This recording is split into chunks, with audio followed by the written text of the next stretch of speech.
ইবনে ওমর রাদিয়াল্লাহু তাআলা তিনি বলেন, রাসূলুল্লাহ সাল্লাল্লাহু আলাইহি ওয়াসাল্লাম মসজিদে কুবায় যেতেন, জিয়ারার জন্য যেতেন, রাকিবান ওয়া মাশিয়ান, কখনো হেঁটে যেতেন, কখনো সওয়ারের উপর চলে যেতেন। ফায়ুসাল্লি ফিহি রাকাতাইন, এবং সেখানে 2 রাকাত সালাত আদায় করতেন। তো মসজিদে নববী থেকে মসজিদে কুবা প্রায় 4.5 কিলোমিটার দূর। তো আল্লাহ নবী সাল্লাল্লাহু আলাইহি ওয়াসাল্লাম প্রত্যেক সপ্তাহে এখান থেকে হেঁটে যেতেন মসজিদে কুবায় জিয়ারত করার জন্য।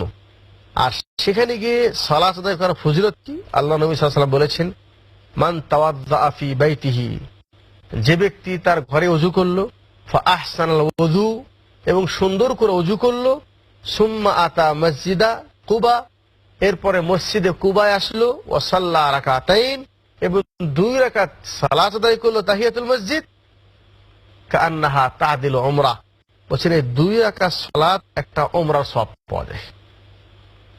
তো মসজিদ কুবার ফজিলত আছে। তো আল্লাহ নবী বললেন যে লা তাসুদ্দুর রিহাল ইল্লা বিসালাসিতি মাসাজিদ, তোমরা 3 মসজিদ ছাড়া অন্য জায়গায় তোমরা তোমাদের সফরের নিয়ত করবা না। সফরের নিয়ত করার অর্থ হলোই যে তোমরা সওয়াবের আশা করবা না।